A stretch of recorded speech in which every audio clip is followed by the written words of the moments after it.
Today's Thursday, June 27th, 2019. Coming up on Roland Martin Unfiltered, the Supreme Court delivers two major decisions that will have an impact on the 2020 election. First of all, one of them deals with partisan gerrymandering. They chose to sit this one out, expect Republicans to go crazy. Some of the most obscene and extreme partisan gerrymandering you've ever seen. The other case involves the U.S. Census. They really kicked the can down the road. Also, last night was the first of the Democratic presidential debates. 15 million folks watched it on NBC, Telemundo, and MSNBC. Okay, we'll talk about it. In Alabama, a black woman charged with manslaughter in the death of her unborn child. But here's what's crazy. Someone shot at her, but she's being charged with manslaughter. I told y'all Alabama folks out their damn mind. And a Florida police lieutenant and his crazy-ass white son go on a rampage against black folks in a restaurant for no reason whatsoever. Yes, that's our crazy-ass white people segment for today. It's time to bring the funk. I'm Roland Martin Unfiltered. Let's go.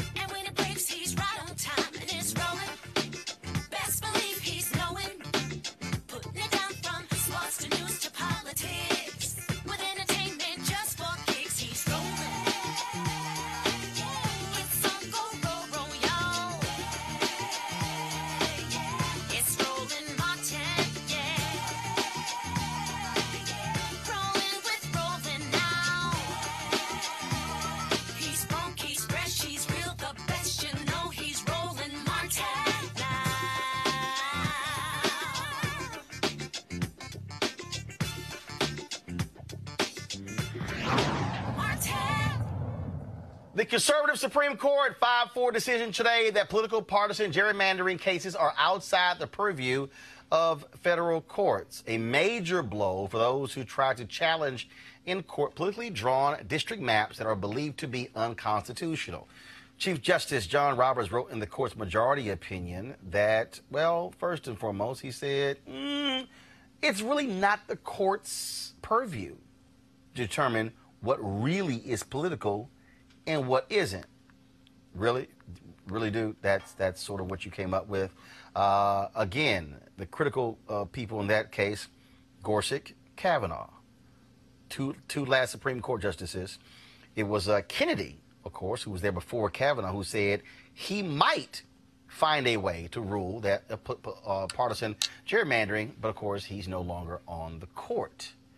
The question now is what happens next? Now, there are two other gerrymandering cases that will go before the Supreme Court, clearly based upon this ruling. They will likely say we don't see it in that case. And just so you can understand how deep this is, show this graphic, please, folks, that we have here. To understand this, this was after, you have the graphic ready? It was after the 2020 election. Just so you understand partisan control over 2020's congressional redistricting. Okay, you see blue, Democrats, all right? That's 11%. That's their share of districts, okay? Republican, 40%. What is the key in this map? I want y'all to leave it up. The key is where most black people live. It's the South. Florida, Mississippi, Alabama, Louisiana, Georgia, North Carolina, all of those places where Republicans control the legislature, and that's the key. Now, just so you can understand why this is really a major issue. So if Republicans are controlling the legislature, they're controlling the drawing of districts. If they are controlling the drawing of districts, then they can make it harder for them to lose. Understand the games they're even using. In Wisconsin, they use a computer algorithm to literally create congressional districts that would guarantee their victory. New York Times did a story that said if Democrats received 55% of all votes statewide in Wisconsin, they would still be in the minority when it came to the seats. In the North Carolina case, and here's the deal, 13 congressional districts. 10 were drawn Republican. 3 were drawn Democrat.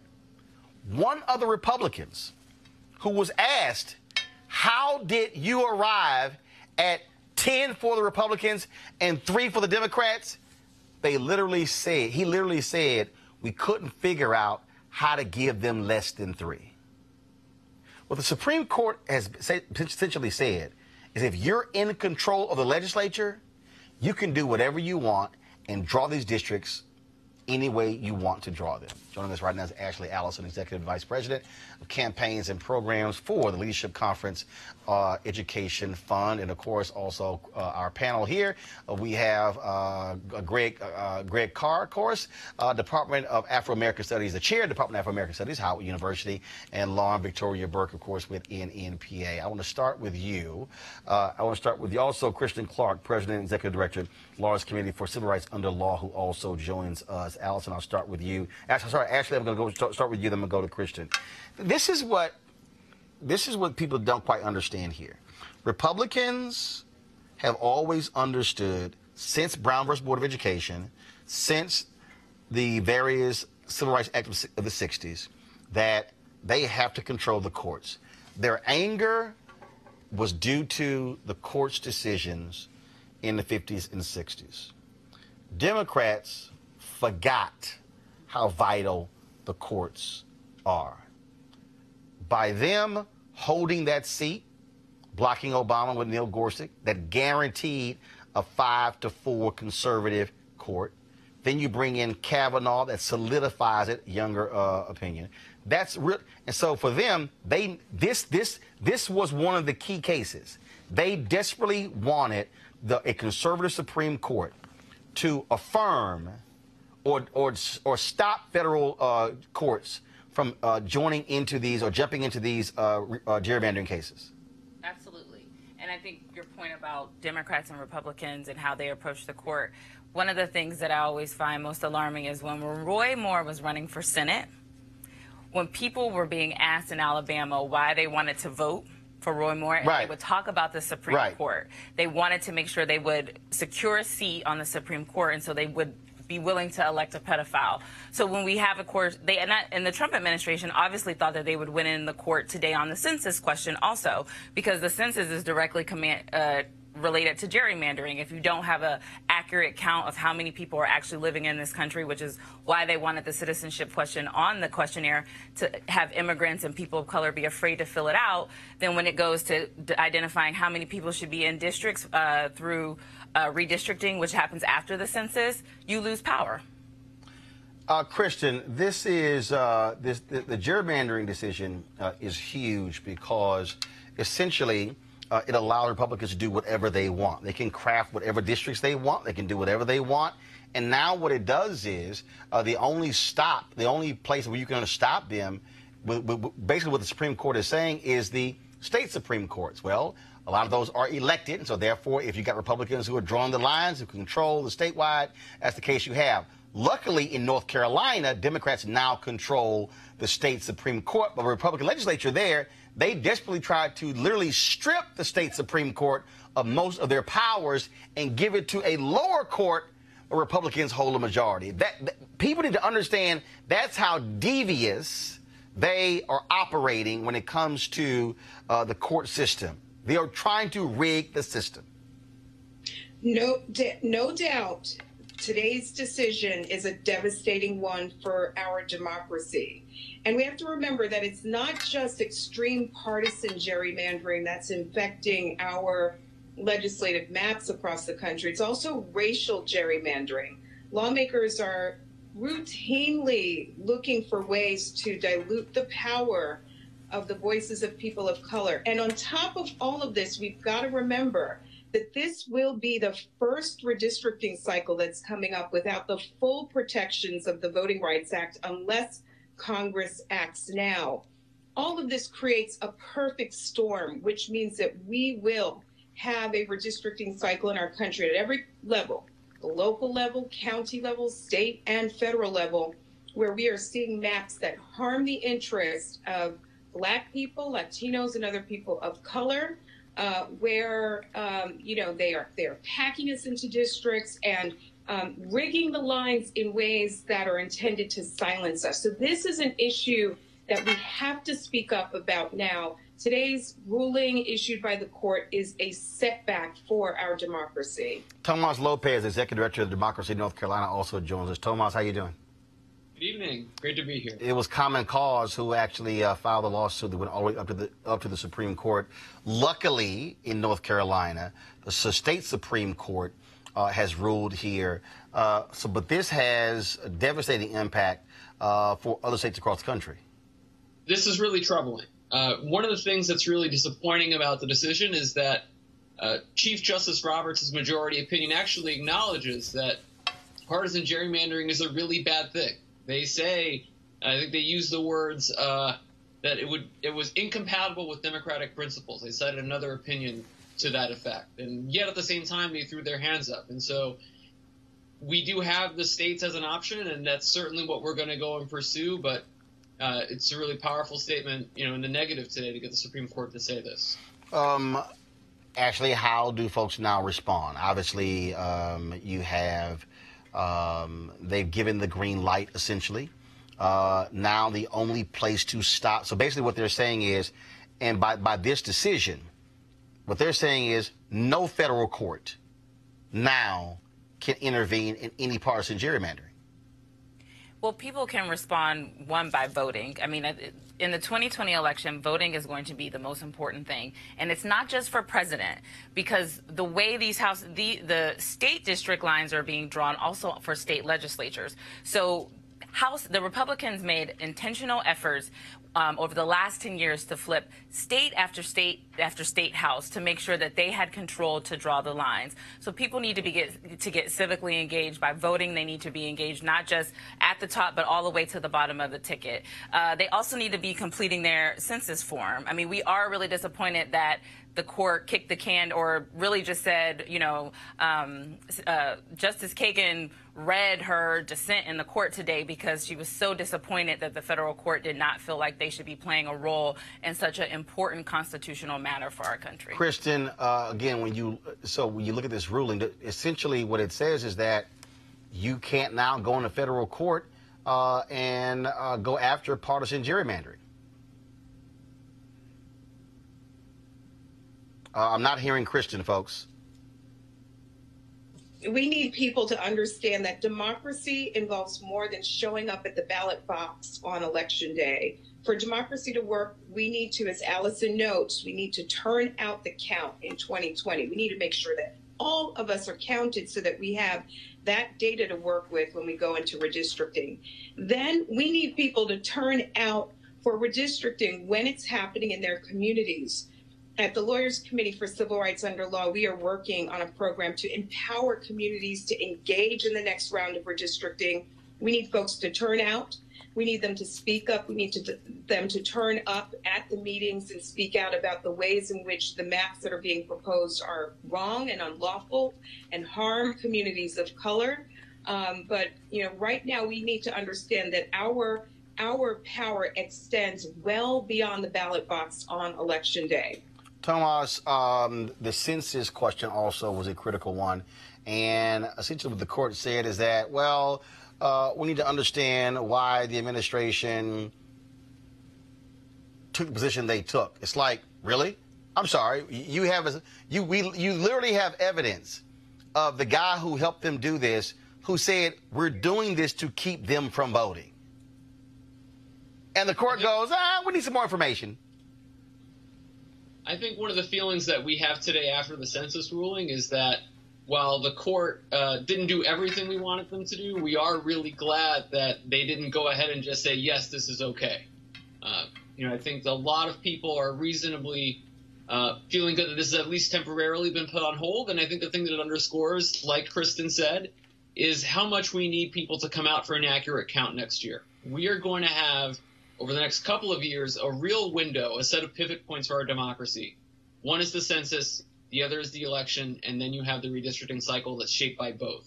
And so even to the extent that people are discouraged by today's news, they don't feel great about today's news, there is an opportunity through your engagement both in elections, but in that time between elections, to potentially make a difference that could shape the democracy for the next 10 years and beyond.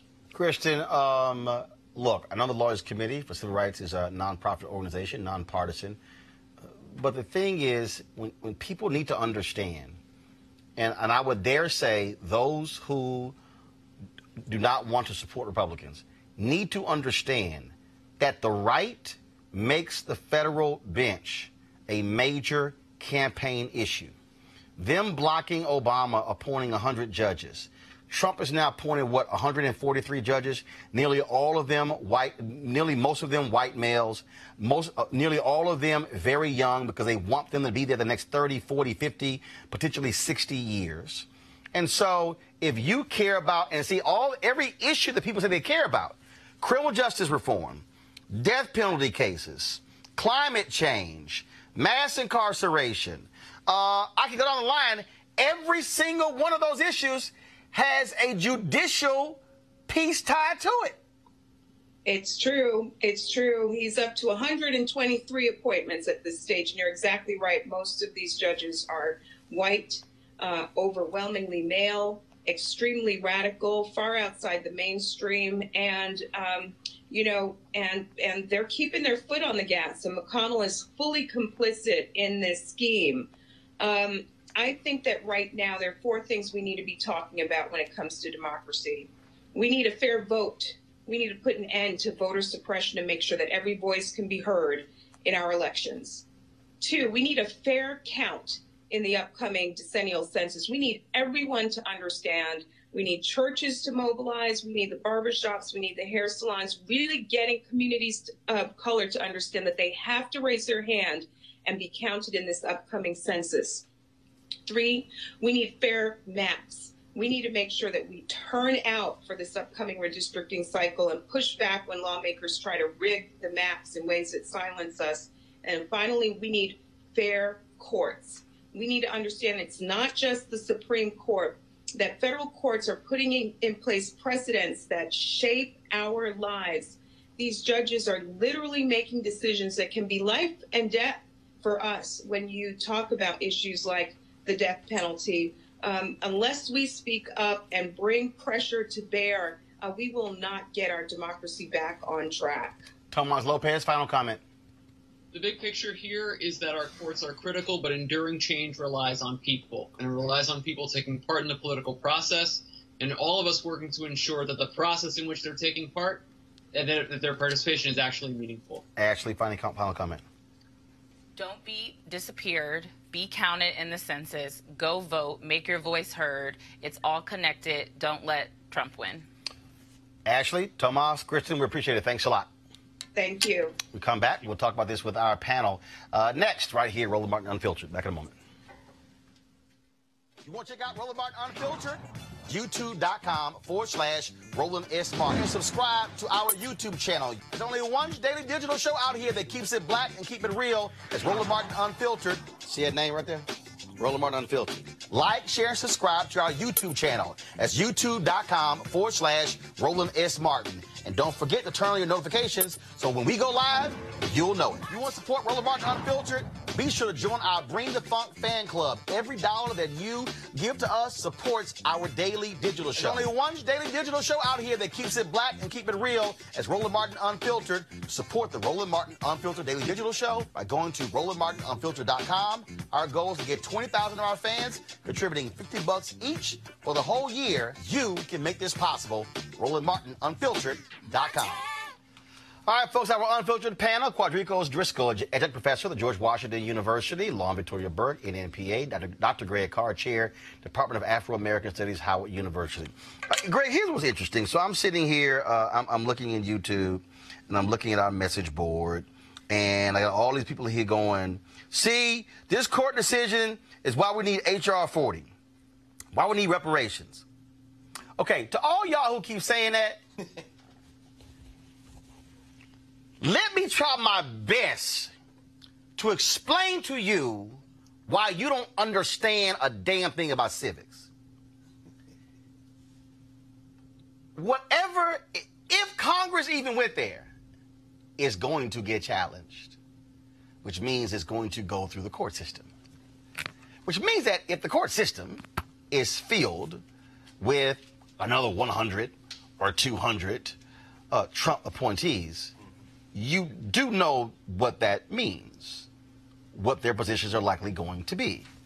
So to act as if this makes no sense, you're not understanding politics. I just told you that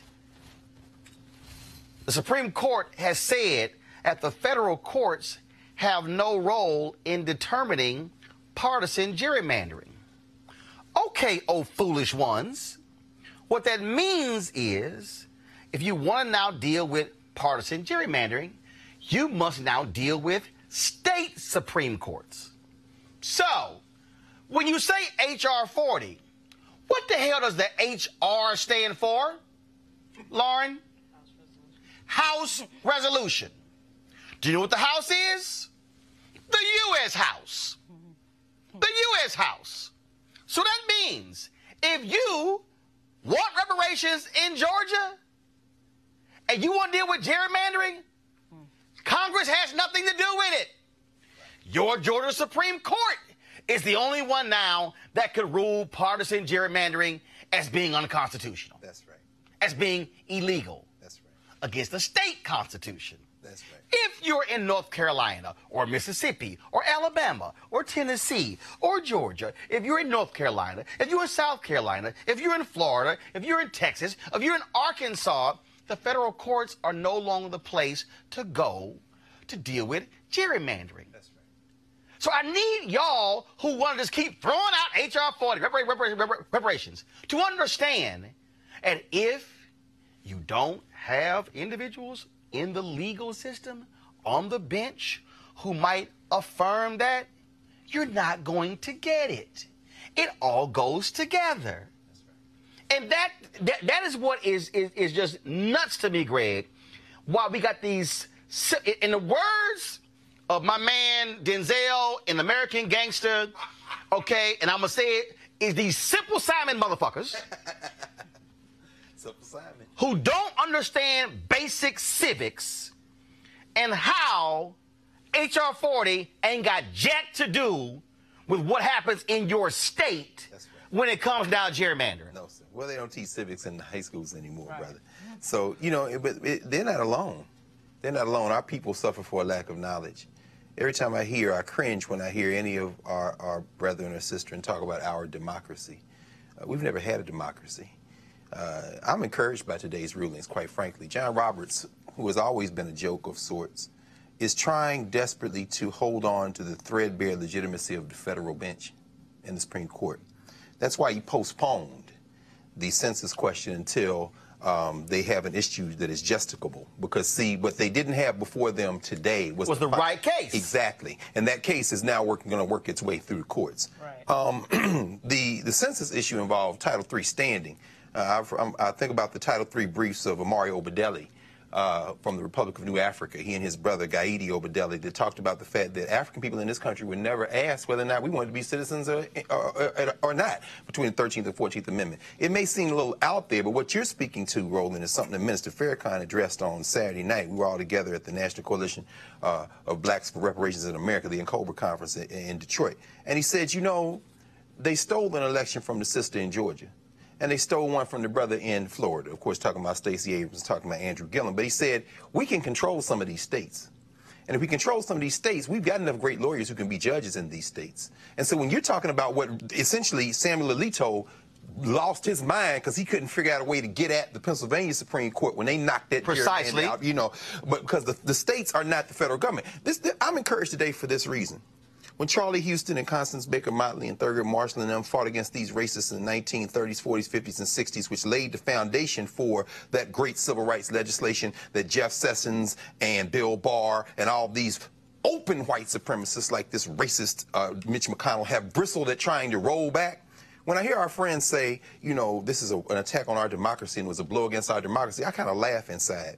The United States of America isn't guaranteed to exist as a country. And when we start talking about states' rights, what we're talking about to bring all this together is when you make a decision today that you're going to turn your back on the idea of a national entity called America in favor of this open racist gerrymandering, They say racial gerrymandering is illegal, but political gerrymandering is okay. But John Roberts, in all of his infinite wisdom, this joke, seems to have forgotten that the whole line of gerrymandered cases, Shaw versus Reno, and all the cases that come through have been founded in the idea that much of what is called a political gerrymander is really a racial gerrymander. And what had happened in North Carolina was so blatantly racist that the lower court said that this is, in fact, a racial gerrymander. John Roberts thinks he did something cute today, but what he did was pull the thread on perhaps the ending of the federal polity. Let's just control some states and let this thing pass called the United States. And that's the piece, Lauren, that again, look, first of all, if Constitution about states' rights, federal rights. Yeah. Okay. Yeah. So what John Roberts basically said is the federal courts have no place in determining this, which now means state Supreme Court. Right. You're now the final decider of this. Well, all true. I agree with it all, but you have to understand too that even when you have power and when you have the right people in place, you have to act on that power. And unfortunately, the Democratic Party has not figured that out yet, as we saw with Merrick Garland and Gorsuch, where you had the right people in place. You had a Democratic president. You have everybody awake. And yet, you know, because the Republicans are better at wielding power when they have it and shameless about it when they wield it. You see what's happening with Donald Trump, right? He wanted to put a question on the census. Now, keep in mind, in the Constitution, obviously, we have to count everybody. Now he's talking about delaying the census over this. It's shameless, it's gangster, it's right out in front. And you still have the Democrats, and that's unconstitutional. You have the Democrats trying to figure out whether or not they want to bring up impeachment or not, trying to figure out basically whether or not they want to wield power. So at some point, because they're starting to get extrajudicial, right? So we are in a space where even we have the right people in place, if you don't wield that power, none of that matters. All right, so the Democratic Party needs to fight fire with fire. Quadricos, do you like today's Supreme Court ruling? I have sort of mixed opinions, but essentially I agree with everything Brother Greg said. I mean, this is it's racial gerrymandering. I think on the census question, particularly, you know, the court kicked it back to the lower courts, right? It's a murky decision. And I love how he phrased it. He thought it was doing something cute, but he kicks it back to the courts, to the lower courts. He says, I agree with certain parts, I disagree with other parts, and so here we left. Furthermore, this administration said he's going to delay the census. Our president doesn't know the Constitution. He doesn't understand civics, to your point. So, nor does he care for the most part. So he can't do that. So the Supreme Court decisions today, I think, continues to leave our country on a silk thread. Well, we say he can't do that. They stole a seat on the U.S. Supreme Court already. What makes us think that they wouldn't try for delaying the census? And this is the thing that, and again, I'm purposely trying to walk a lot of you through this so you understand, because I keep saying on this show, we have to connect the dots. Yes, sir. What you have to understand is that, guys, can you pull that map back up? If you can't, I'll pull it up out here. But let me know if you can pull that map up. The reason this map is important, the reason it's important for you to understand this, because this is where black people are. That's right, brother. Follow me here, folks. When we talk about gerrymandering, and again, you're not going to have folks explain this to you on these cable networks because they don't want to do that. Whoever controls the legislature draws not just congressional districts, but the state districts. They draw state Senate districts, state representative districts, which means that what they'll do is they will draw the state districts in their favor so they can maintain control, which is why Republicans have a supermajority in Florida. Democrats can't do jack. They used to have a supermajority in North Carolina. Until the last election, Democrats were able to convince these white folks like, yo, y'all getting screwed too. They've got supermajorities in a number of places. What does that mean? That means they can pass whatever they want. Democrats can't do jack. They can yell, scream, do whatever. So the gerrymandering thing, folks, ain't about Congress. It's really about the state seats. So if you were able to draw competitive state seats, you're likely not to see whether they are red or blue, Democrat or Republican. You're likely not to see one party ruling the legislature. That's the difference.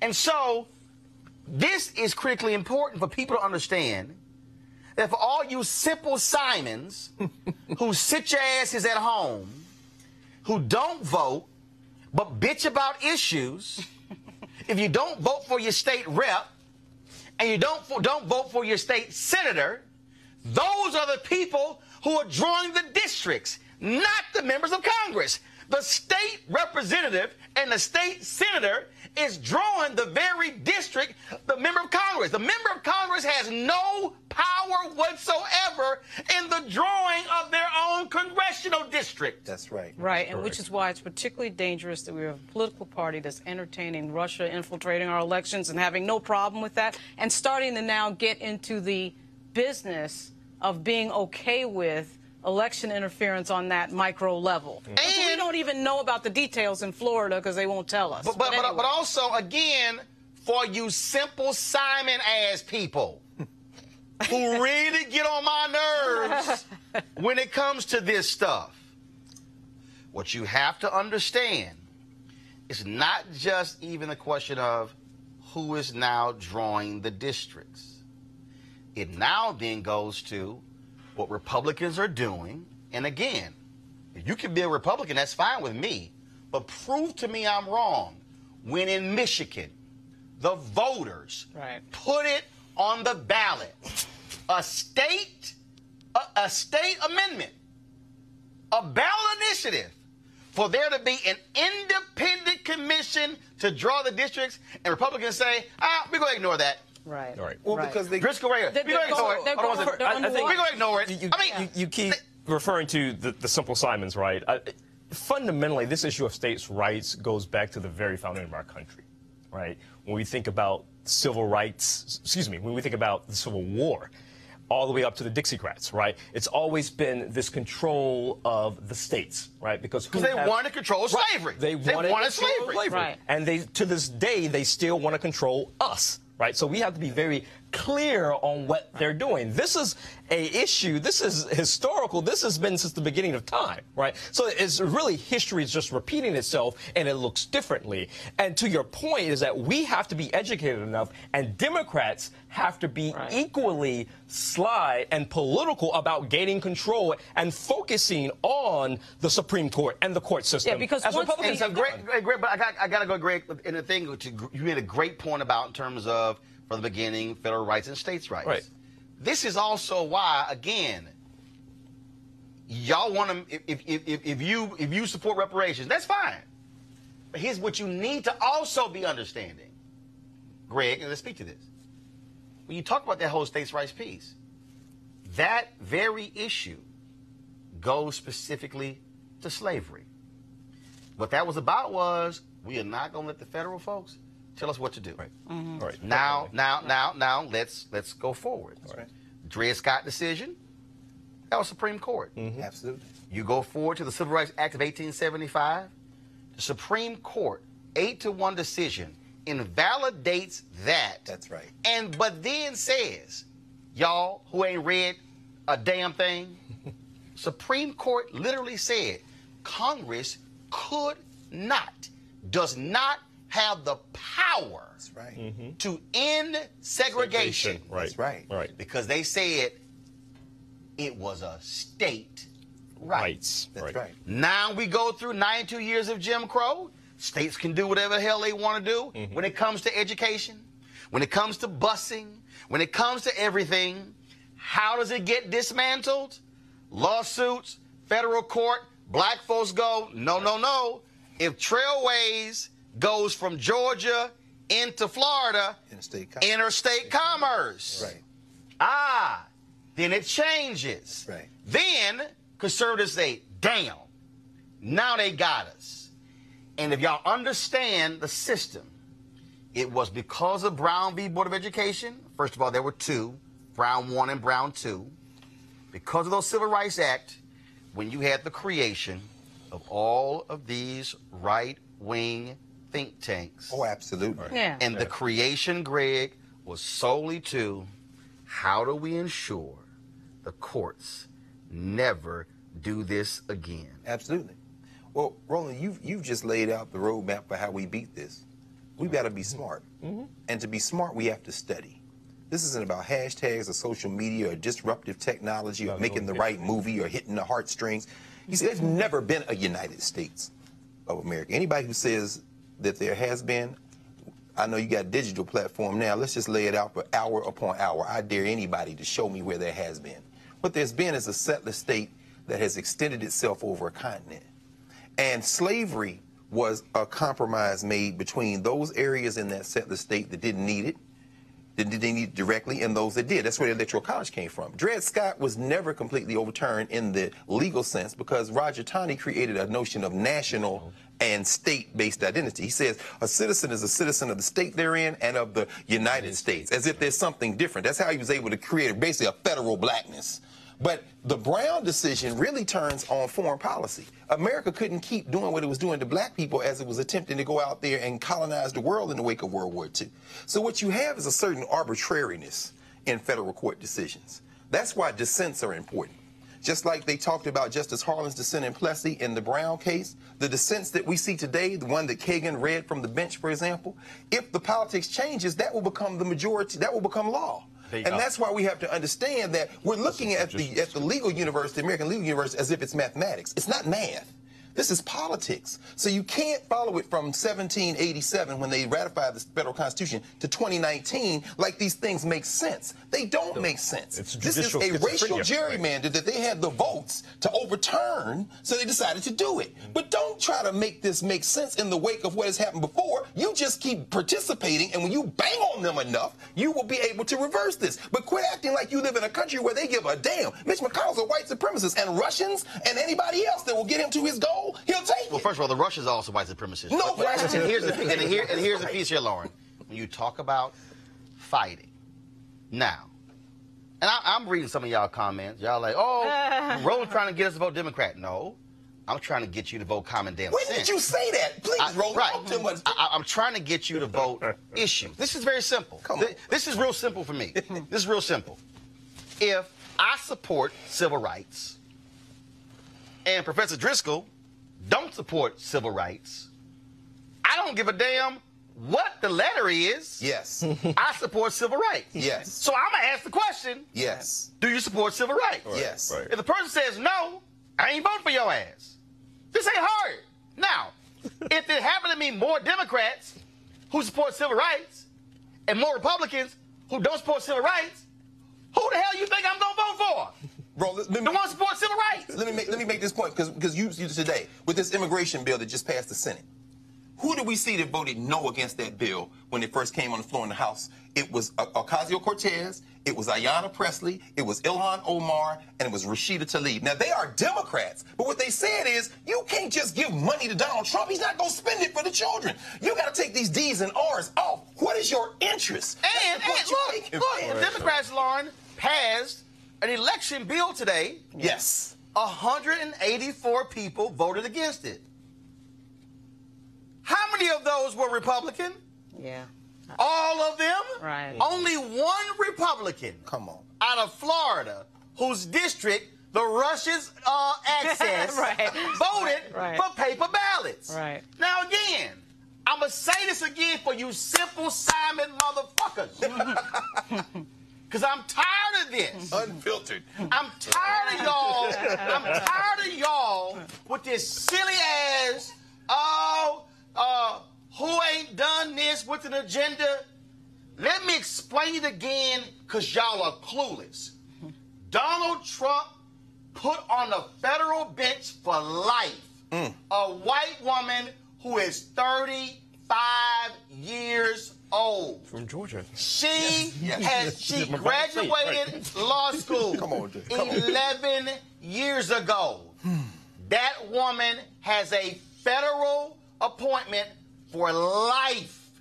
He appointed a white man in his 30s who has never in his life filed a legal brief. Let me unpack that again. This man has never filed a legal brief. Do you know how basic a legal brief is for lawyers? That man is now on the federal bench for life. So if y'all Simple Simons really want to sit here and play around with Donald Trump potentially being here for 4 more years, let me unpack it one last time before I go to Lauren. The woman who's 35. What did I tell y'all? 2043, America will be a nation, majority people of color.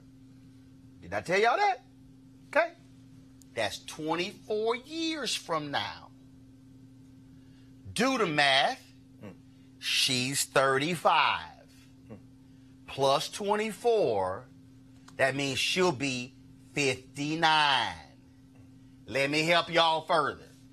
Judge Damon Keith, phenomenal judge, just died. He was 96. Let's say she lived till she's 96. That means that when America becomes a nation majority, people of color, that white, far right wing woman will be on the federal bench another 37 years. But some of y'all want to sit here and play games when it comes to voting, Lauren.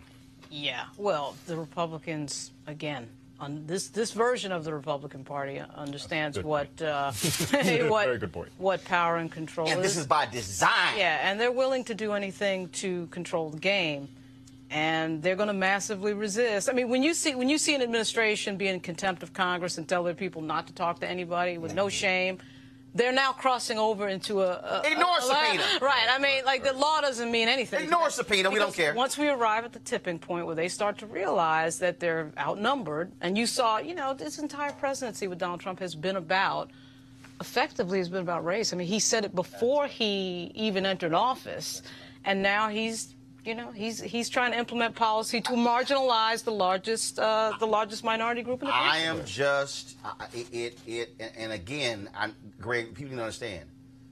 I ain't dissing reparations. No. I'm not dissing you demanding stuff from Democrats. I'm not dissing the demanding of a black agenda. But what I am doing is thinking a hell of a lot bigger than some of you small-minded ass people. What I'm saying is, Greg, we can't say, oh, we care about civil rights. We care about this while they over here putting people in power who will rule against every single one of those things. And what they don't understand is the politician might get voted out. That legal ruling is law. That's right. Is precedent. That's right. Absolutely. And the courts are loath to overturn precedent. That's right. All right. That's why I'm like, y'all, this thing is way bigger. It starts, though, with that election of getting that person in, just like you said before. That's right. But I'm telling you, Right. No, it's the Democratic Party needs to understand that they need to wield power in a different way. Which is why, against what they're against. And they again, don't have that understanding. a whole bunch of y'all still mad at me for calling Obama out for appointing Merrick Garland. Right. Exactly. And I don't give a damn what y'all think. Exactly. He should have picked a black woman because you know why? He should have created the damn tension. Right. The tension of a historic Right. appointment of a black woman. Right. First in history. That's right. In the Leah Sears. See, y'all don't understand. In the history of America, this is with Merrick Garland. 109 people served on the Supreme Court. 104 were white men. Had Obama picked a sister, in my estimation, I agree. Right. Absolutely. Professor Driscoll, my estimation, the tension would have been old white men not even meeting with We this would have sister. seen, 1992 over again. That would have been, you would have had months of what the hell are y'all doing? And the reveal was he was trying to accommodate Mitch McConnell and Orrin Hatch. And it didn't work. And the rest of the Republican senators, and said, this isn't good enough. And I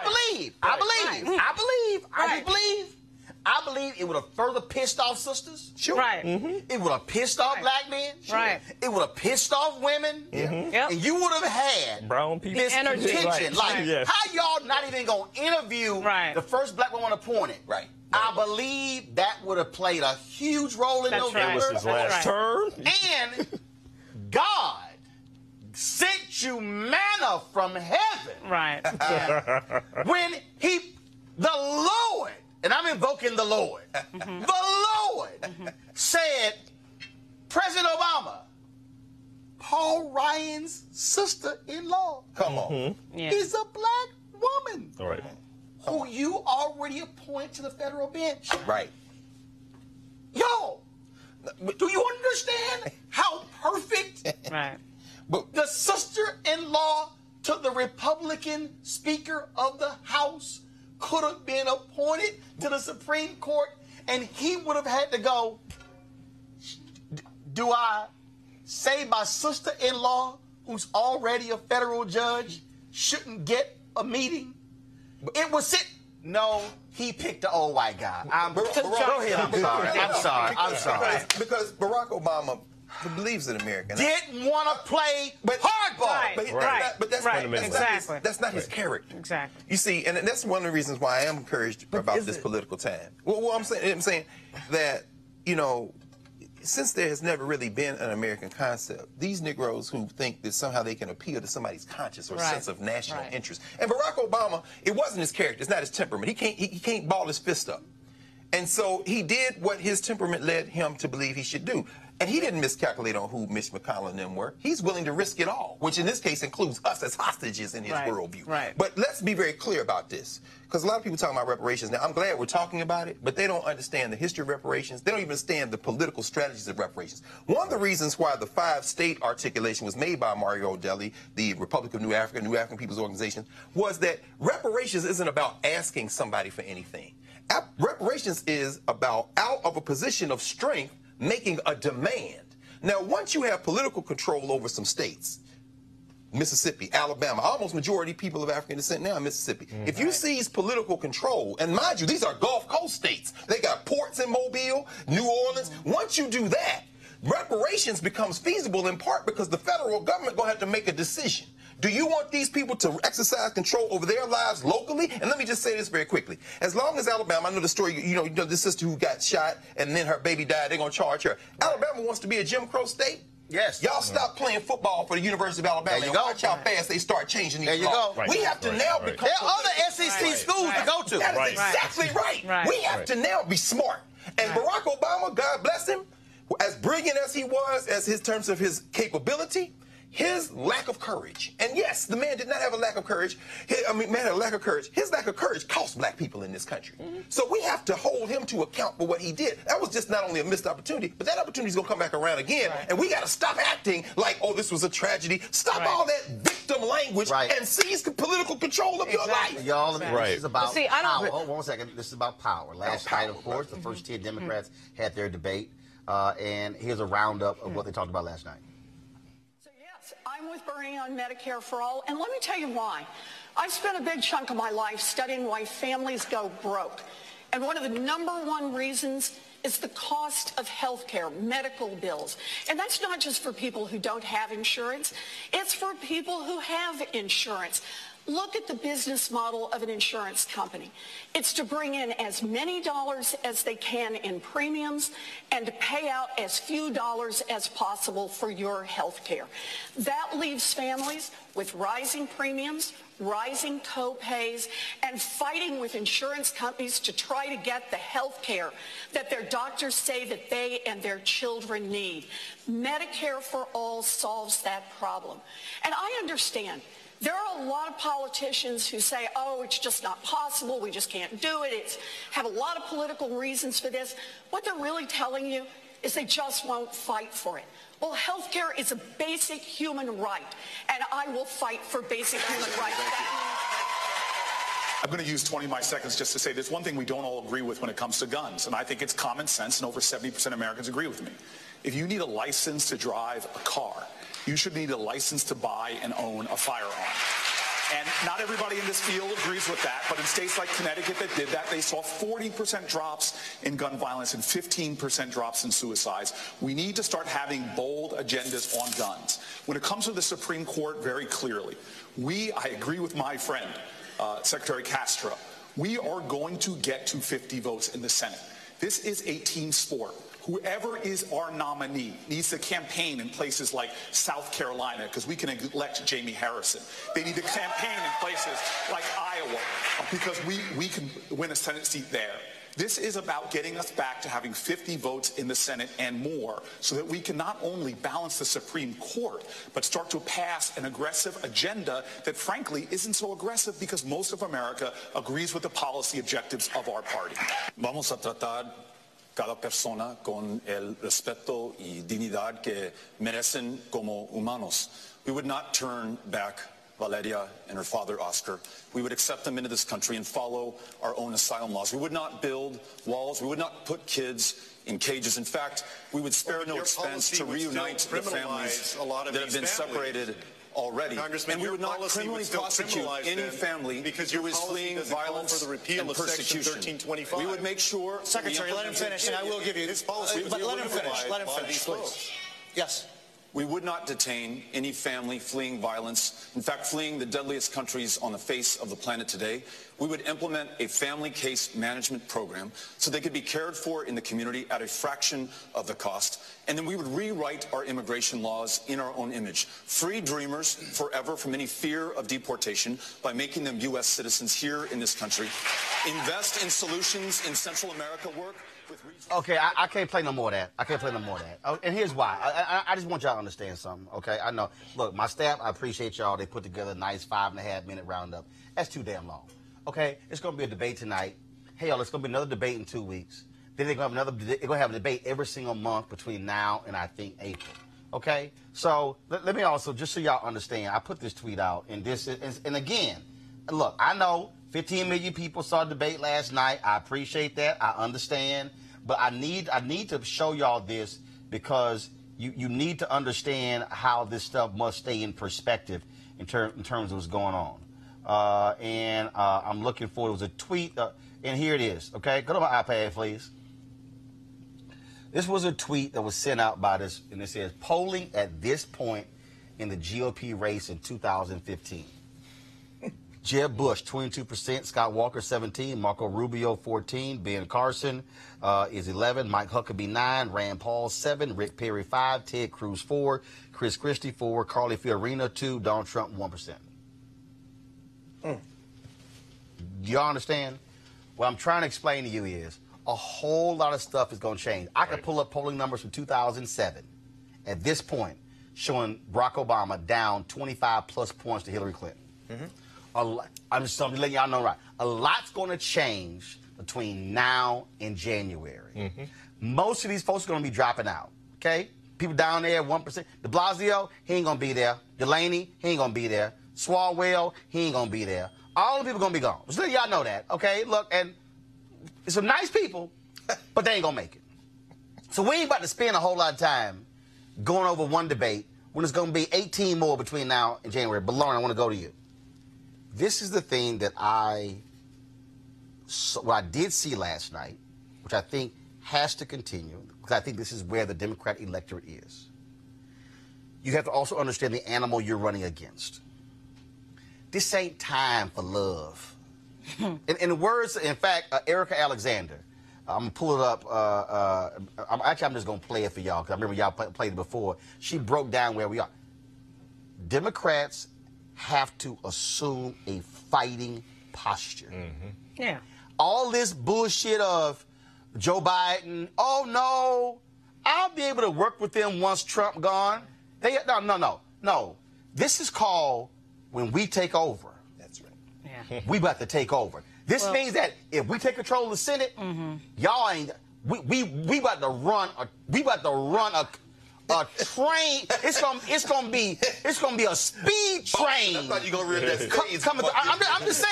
I'm saying. It's one of the reasons. They have to assume a fighting posture. Yeah, it's one of the reasons why paying attention to these 20 people though tedious at this point, it does matter because you do have to figure out which one of these 20 people can get on the stage with Donald Trump and at least equal him in speed and ferocity to a point where they can win the embarrass election. him. Right. And you see Biden, of course, trying to appeal to some of the Trump voters. You saw Delaney last night try the same thing, which is sort of comical.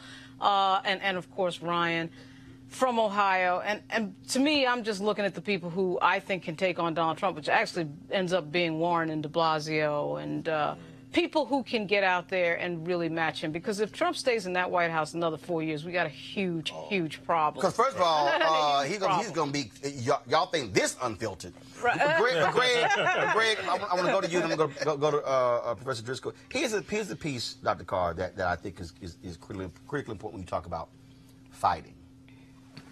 It's not that I'm going to get in the gutter with Trump.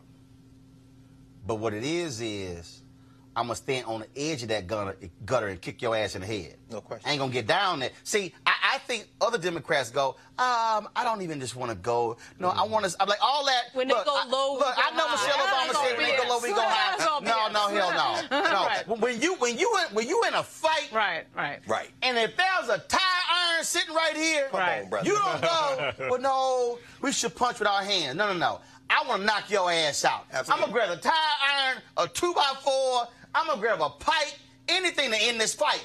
That's how Republicans play. Oh, no question. And Donald Trump is the worst kind of human being. He's deeply insecure. He's a racist.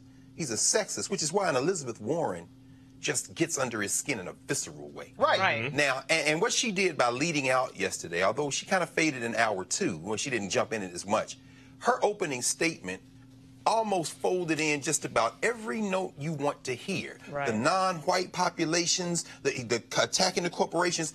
And she not only matches Trump, she exceeds him. Her mere presence offends him. He hates women.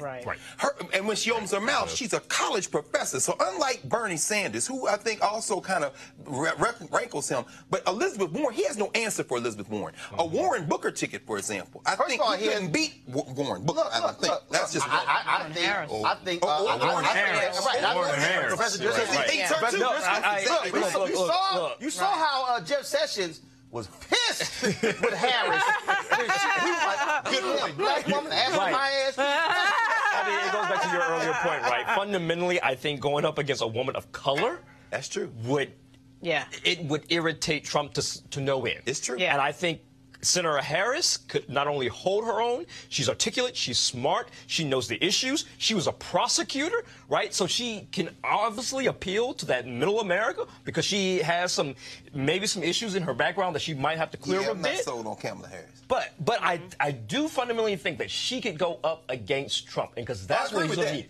That's what he's going to need. But I think that, and this is the thing that also, Lauren, I heard Congressman Tim Ryan with Stephanie Rule on MSNBC today. Yeah. And look, Ryan's a nice guy. Yeah. I've talked to him many times. We've texted, we've talked. Yeah. And Ryan's telling her about our messages, motto, we need this, we need that. Yeah. And I'm like, but you ain't done it. Right. I've said to him directly, do it. Yeah. Like, what the hell you waiting on? Right.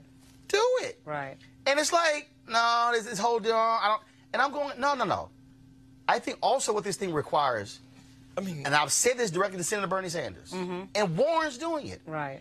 It's also going to require a Democratic candidate to go to white folks and say, you know y'all ass is broke. Yeah. Well, see, that's what it... Right. The RFK spirit. But see, the other thing, too, is it's going to require Obama-level turnout. So inherently, your top of ticket or bottom of ticket is going to probably be a person of color and, frankly, a black person. It fundamentally has to be a person of color. It's got to be energy, and it's got to overtake all the suppression. So the level of turnout's got to overtake the suppression issue. But also, you're going to have somebody out, and this is why Joe Biden, I think, is not going to be the nominee.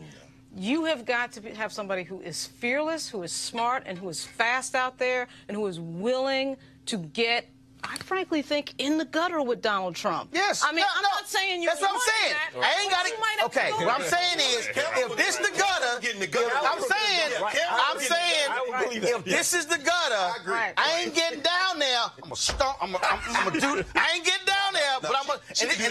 And then I'm gonna get a stick, and I ain't getting down there. I'm punched her in the gut. That's what it is. Right. Do you think almost all of these candidates could win, though? I don't Yes. think a completely You woman think ticket. I'm not a believer that you need a white male on that ticket. Hold on. First of all, I'm the same way. Hold on. I'm the same way. No, I do not believe that with a white male. Right. Because I think let's remember, Hillary Clinton got 3 million more votes than Trump. Right. True. Let's just go there. The problem was Hillary Clinton, who wasn't a candidate, still got more 3 million. Two would happen.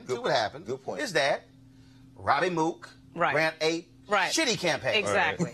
They were stuck in their iPads. Right. They didn't understand what was happening on the ground in Michigan and Wisconsin and Pennsylvania. Right. They poured all that money in Ohio, where they got their ass waxed by 450,000 votes. Y'all, when you lose by 450,000 votes, whatever polling your ass was doing, those people should never work in politics again. Exactly. But so I think, this whole notion of America won't elect a woman president, will there be men who will not vote for a woman? Yes. But the difference is, and I've said it because I thought she should have run in 2016, and I think we're seeing it, and I'm telling y'all, the difference with Warren, he'll try to hit her with Pocahontas. But the difference with Warren is, she will look him in the eye and she say, I've been fighting men just like you, my whole life. Yes, you will. See, you can see. That's true. And remember that Warren... Biden is gonna, this whole congenial...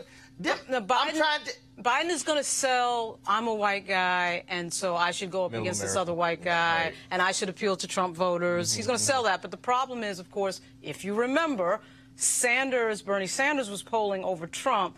Warren is basically a female version of Sanders, but she's a lot sharper and quicker than he is.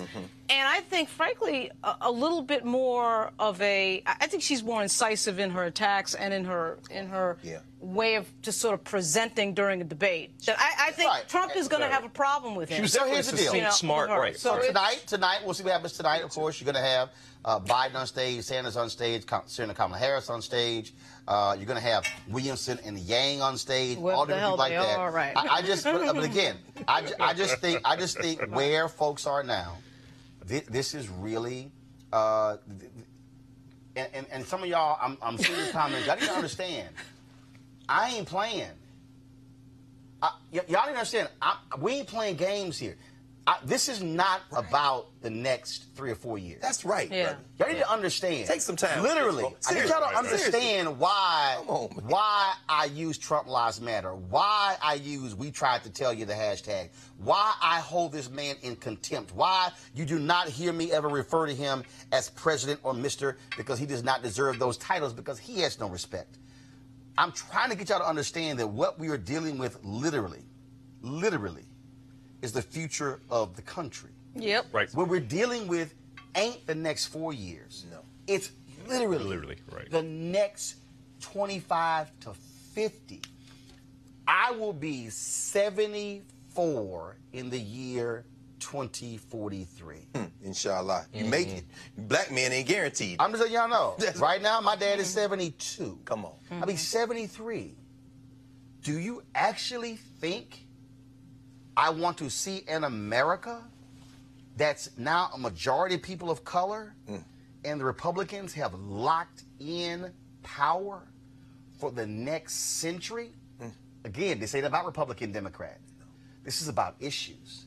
This is about the planet. It's about power. This is about education. This is about civil rights. That's right. I can go down the whole line. Inslee made the point. This is about climate change. This is going to destroy the planet. Seriously. And folks are sitting here running around thinking like, oh, okay, I hear you, but this really ain't important. No. Roland, I'm not playing that game. If you live in Miami, if you live in New York City, and Little Haiti in Miami, for example, now they realize that's prime real estate because as the water rises, it's on high ground. Now you see them getting literally pushed out of their neighborhood because they need that property. What I'm saying is, so when these right-wingers sold out to these corporations, when you see them basically erasing regulations, they're going to make it so that if you don't have any money in this country, you're going to die. In New Orleans, you're not going to be alive. Do you understand it's going to be underwater? I mean, please, I'm glad you're making this point, Roland. You got to keep hitting that. And Kamala Harris, if Kamala Harris and Elizabeth Warren on a ticket together could be, You're right. She'll get in the gutter, but Kamala ain't gonna get in the gutter and be nasty. She gonna get in the gutter with shade. And you're right. There is a hatred there. But we're not playing for 4 years. You're absolutely right. We're playing for the future of basically human life in many ways. You gotta fight. And so here's the deal, y'all. I know we have some other stories. I'm gonna get to those tomorrow. But I'm gonna end the show. This was the interview that I did with Erica Alexander. Y'all remember her from Living Color. She's down on Black Lightning, and I did an interview with her along with Be Woke Vote. And I want y'all to listen to the end of what she said here, because this is really where I am, and this is where y'all need to be as well. You either going to help run it or they're going to run it for you. In order to get anything done in this world, we have to work with the system that's there. And you have to have the courage of your convictions. You may despise me, you may not understand my choice, but at least you can respect that I stood in it. If you're outside the mainstream, no one can push you aside any further. Life makes you jaded, and it hurts you, and it's painful. And we've had a lot of pain in this country. Trump can show up and say anything, and they can just go, oh, yeah. The African-American community was great to us. They didn't vote. You know, he just called you stupid. Did you hear that? But he's for us. Really? And they were just regurgitating the things that they had heard on a radio or in the barbershop or something somebody had told them. They hadn't thought about it. Democracy is in danger because people don't know how to think. I'm done with trying to convince people to try to vote for their, for their life. You have to run for your life. I'm gonna go try to get people who are open to it and lead them. I'm done with hope. Fuck hope. Bye.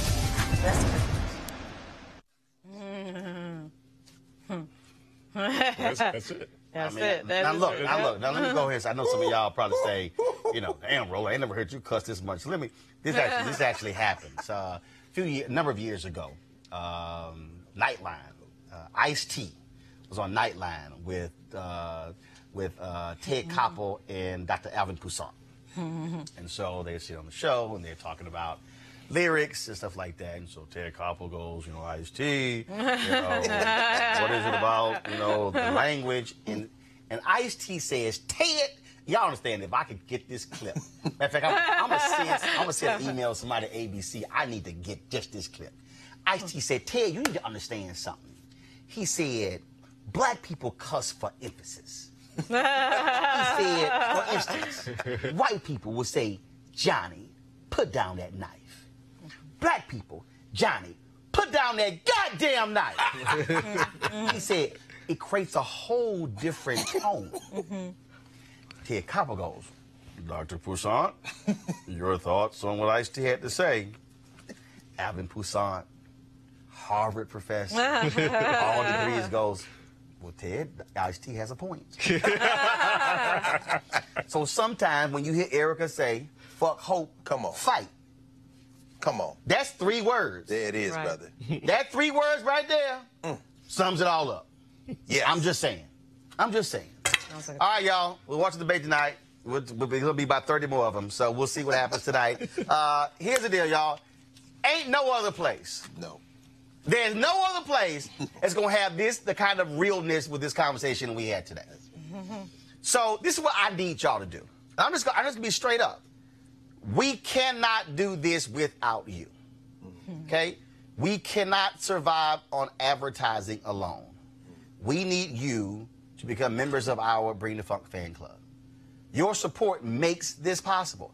Your support allows us to be free. I'm already planning. Once these candidates whittle down, we're going to have post-debate analysis. Y'all ain't got to watch all that nonsense where you don't see any black people except one person on CNN or MSNBC or Fox News.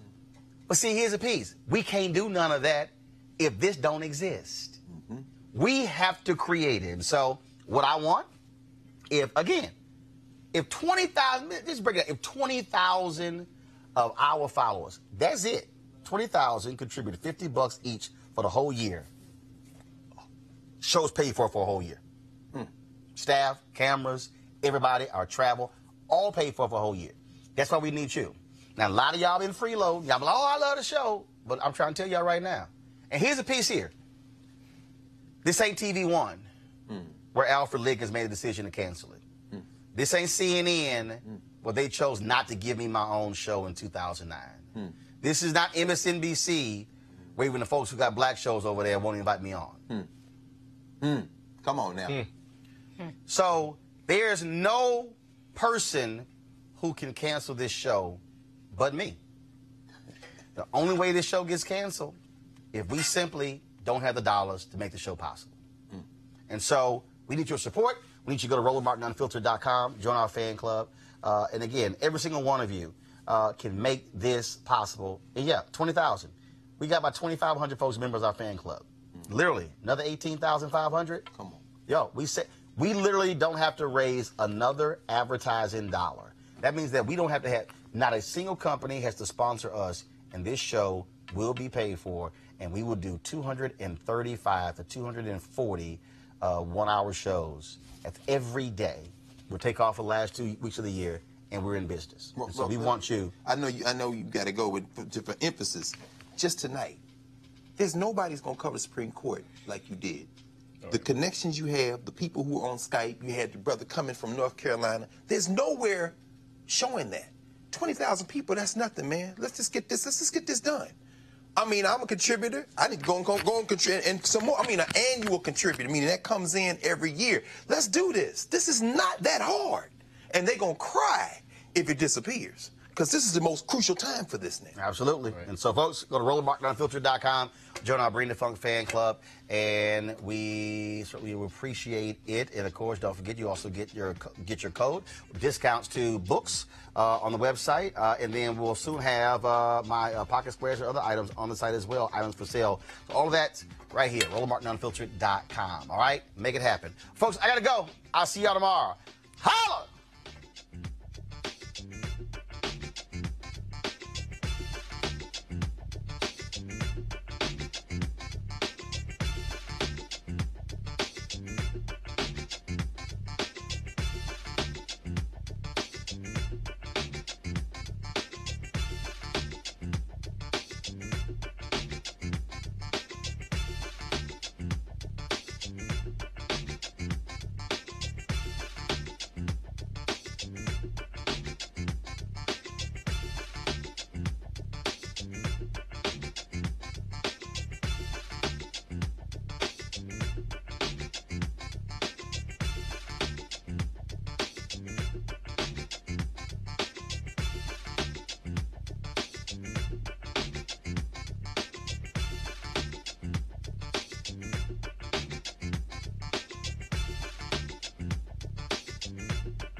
Hey fam, I want you to like, share, and subscribe to our YouTube channel, youtube.com/Roland S. Martin. And don't forget to turn on your notifications. Hey fam, want to check out Roland Martin Unfiltered, the blackest show on all of digital, cable, and broadcast. Check out our audio podcast. There's only one daily digital show out here that keeps it black and keep it real. It's Roland Martin Unfiltered. Press play.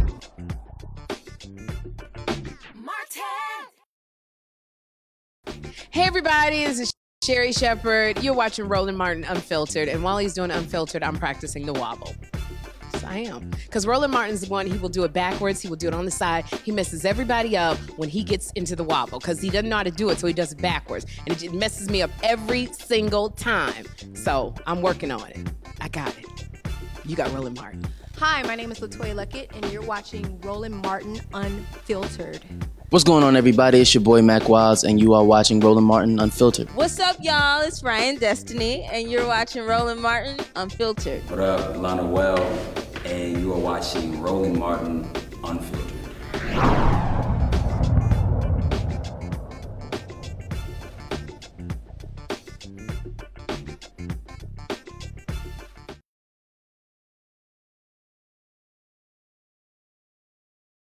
You want to check out Roland Martin Unfiltered? youtube.com/Roland S. Martin. And subscribe to our YouTube channel. There's only one daily digital show out here that keeps it black and keep it real. It's Roland Martin Unfiltered. See that name right there? Roland Martin Unfiltered. Like, share, and subscribe to our YouTube channel. That's youtube.com/Roland S. Martin. And don't forget to turn on your notifications so when we go live, you'll know it. You want to support Roland Martin Unfiltered? Be sure to join our Bring the Funk fan club. Every dollar that you give to us supports our daily digital show. There's only one daily digital show out here that keeps it black and keep it real as Roland Martin Unfiltered. Support the Roland Martin Unfiltered daily digital show by going to RolandMartinUnfiltered.com. Our goal is to get 20,000 of our fans contributing $50 each for the whole year. You can make this possible. RolandMartinUnfiltered.com.